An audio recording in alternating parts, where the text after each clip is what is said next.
All right, welcome. Hopefully this is the first of many talks that we'll be giving you through podcast between David and myself. My name is Aditya Turi. I'm a second-year medical student, and today we're going to be talking about arthritis and just taking a brief basic science overview and just looking at some of the histology and anatomy concepts that are relevant to what we're talking about here.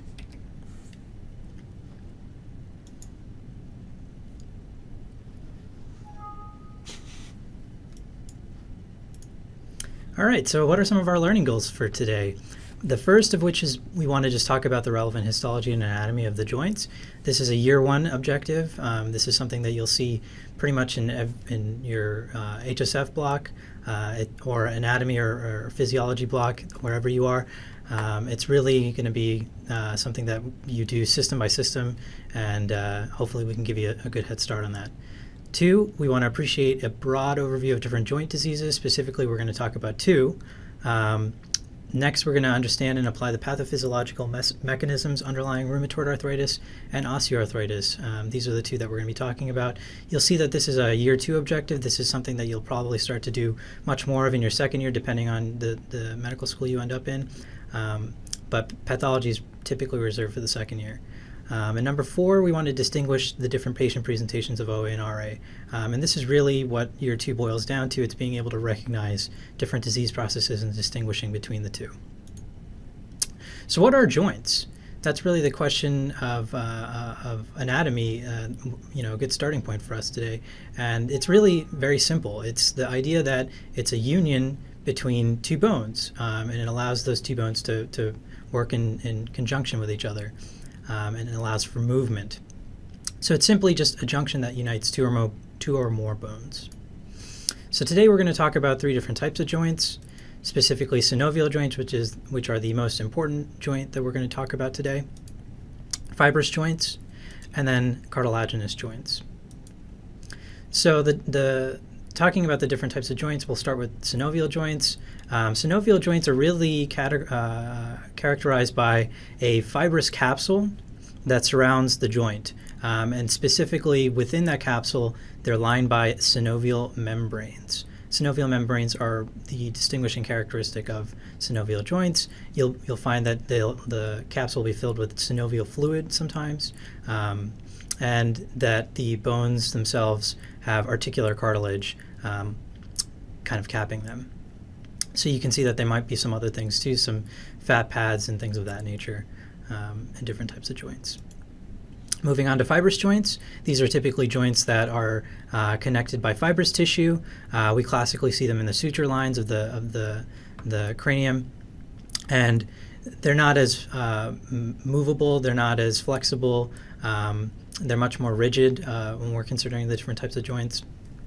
You can also see that in the radius and ulna, we have the interosseous membrane, and that is more or less just allowing for some rotation around each other, but keeping them kind of connected at the same time. And then moving on to cartilaginous joints, we split that into primary and secondary joints. The primary joint is much more concerned with developing bone. So you'll see here that we have articular cartilage at the head of the femur, and then there's an epiphyseal plate where there will continue to be growth. And then moving on to the secondary cartilaginous joint, those are typically reserved for joints that are much more developed. You see them specifically here in the intervertebral spaces between different vertebrae, and it really just helps you cushion between two different bones. So this is just more or less reviewing what we just talked about. Synovial joints are a joint capsule. You'll see synovial membranes lining the fibrous capsule, and you'll find synovial fluid inside the joint. Fibrous joints are fibrous tissue connecting two bones, that connect by a joint. You'll see them classically in the cranial sutures. And then moving on to cartilaginous joints, it's united by hyaline cartilage or fibrocartilage. That's really what characterizes cartilaginous joints. So quickly, let's talk about the different types of synovial joints. You really see them all throughout the body. We'll start at the very top with the axis and the dens and the atlas. So this is an example of a pivot joint. It allows us to kind of pivot our head from left to right. And it really is just movement around the dens. The atlas is moving around the dens, and specifically the axis that kind of stabilizes that. And then you have the ball and socket joint, classically seen in the hip joint. It sounds exactly exactly what it sounds like, which is just a ball and a socket, and allows you to kind of have some multi-axial movement on different axes. A less familiar joint is probably the acromioclavicular joint. That allows for some gliding movements, and it's really important in how we move our shoulders. Probably the classic joint is the elbow joint. We see this every day in terms of the hinge. You see a hinge on doors. Elbows work exactly the same. They move in one plane, and that's really what our elbow allows us to do. The carpometacarpal joint and the metacarpal phalangeal joints are a little bit different and a little bit more difficult to kind of understand. We can kind of move in more or less two different planes for the carpometacarpal joint, which is an example of a saddle joint. And then the condyloidal joint is seen more in the metacarpal area. So I wanted to quickly review the different joint names, specifically that you see on a hand. It's really important for our discussion today because that's pretty much what clinicians will reference when they're talking about patients. You'll find specific findings that are really important to specific diseases, and you need to know the terminology associated with that. So we'll start at the top. You have the distal interphalangeal joints, and we call these yellow circles here the most distal joints, DIP joints, distal interphalangeal joints. Next, moving on, we have the proximal interphalangeal joints. That is the PIP joints. You'll find them right below the DIP joints. And then moving further inwards, we have the metacarpal phalangeal joints, or the MCP joints. And that's really important for our discussion going forward, because that's exactly what physicians will reference when they're talking about these different conditions. So we want to quickly look at the relevant histology. Here we can see just a normal slice of hyaline cartilage. You'll see that it has that hyaline or glossy appearance, and you'll find this particularly on the articular cartilage surface. And the really important thing is you don't have the perichondrous or paraosteum layer that allows you to continue to grow new cartilage on articular joints. So that's really important in our considerations, specifically in the structure of normal cartilage.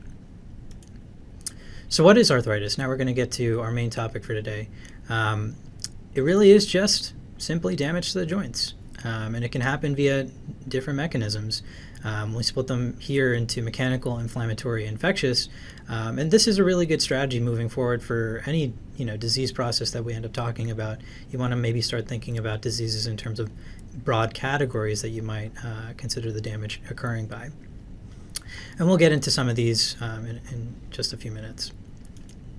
So ultimately, the damage to the joints through one of these mechanisms results in stiffness and pain. That's really what we care about, because that's what patients are going to come in with. They're going to say, I'm stiff, or I have a lot of pain. And they'll point to specific areas. And those areas will just coincide with joints.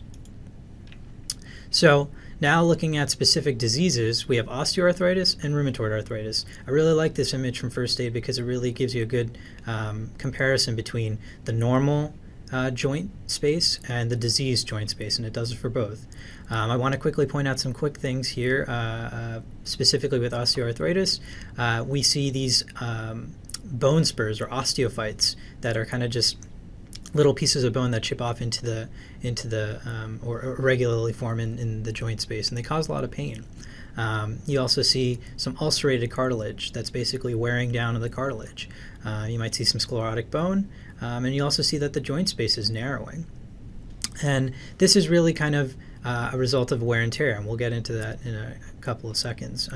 Rheumatoid arthritis, on the other hand, you see that there's a lot more fluid. You see something known as a pannus formation, which is really kind of unique to rheumatoid arthritis, and specifically looking at the pathology. So this is what damaged cartilage looks like. You can see that it's not as nice and straight as it once was. It's got some tears. It looks like it's pulling apart a little bit, and that's kind of what you'll see in OA, the ulceration or the wearing down of that cartilage.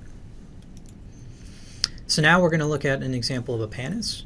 You can see here the remaining bits of hyaline cartilage, and then you have this invading tissue.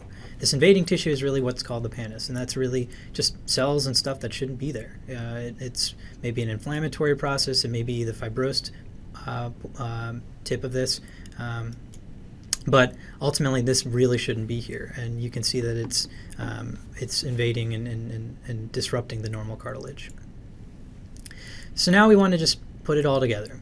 So we have osteoarthritis, and like we said, it's a damage or degeneration of the articular cartilage due to mechanical damage, and ultimately that comes down to wear and tear. So some of the risk factors that we look at for osteoarthritis are age, obesity, and trauma. Typically with age, we're looking at patients above the age of 60. For obesity, it's becoming a big problem now in a lot of different disease processes, but specifically in osteoarthritis, because you can see that the damage is due to wear and tear, and you find that the joints that are weight-bearing in particular experience a lot of that damage, and it's really due to the fact that these patients are just carrying excess weight. And then finally, trauma. You can get it either through traumatic accidents, or you might have patients that have some kind of chronic self-induced traumas, such as running, for 30, 40 years of their life. Just continuous pounding on those joints doesn't necessarily help their joints at the end of the day. And then moving on to rheumatoid arthritis, it's a systemic autoimmune disease. I want to emphasize here that it's a systemic autoimmune disease process, because we're looking at the joints here specifically for rheumatoid arthritis, but I want you to remember, once you ultimately end up in medical school, that it is a systemic process, and you have some other considerations. So it's an inflammatory destruction of our synovial joints, and that's really, it's a good example of how an autoimmune disease can be very targeted. It's specifically, our body is just chipping away at that cartilage in the synovial joints. Some of the risk factors that we're looking at here, females have a greater incidence than males, specifically in their later childbearing years. And this is really something, again, that's a theme for autoimmune disorders. It's really women in their 30s or 40s that present with issues in autoimmunity. And then hopefully you've had some immunology, and you'll understand that HLA-DR4 is a big risk factor that we look at for rheumatoid arthritis. And HLA-DR4, just quickly recapping, is an MHC class 2 allele. So individuals with that allele type tend to present with rheumatoid arthritis. So finally, this is really what we're hoping to communicate to you guys, and hopefully David will take you through more of this, but essentially the presentations that are different for each of the arthritides here. OA is a morning type of stiffness, so patients will report that they're very stiff in the morning, and maybe due to the cold, or they're typically not, it's progressed to some point where it really does bother them, and that it actually gets worse throughout the day. The pain gets worse throughout the day. And then here again, we're talking about the different joints in the hand, and you see the osteophyte formation, and specifically it's affecting areas such as the DIP and PIP. And again, that's distal interphalangeal joints, and so on and so forth. So rheumatoid arthritis, we see that the pain is worse in the morning, but it gets better throughout the day. And this is really just a concept of the idea that you have all this inflammation in the joint space, and that eventually it kind of, due to pressure, it kind of gets pushed out, or the pressure kind of removes it from the area, and you don't have the inflammation kind of damaging the cartilage as much. And then you also have symmetric joint involvement, and specifically here it's affecting the PIP. You might see it in the DIP, but typically it really only presents in the PIP. And that's it for me and the basic science. I know it can be a little bit dull, but hopefully that gives you a good foundation before you move on into the clinical. And hopefully you'll get more out of David's talk. Thanks.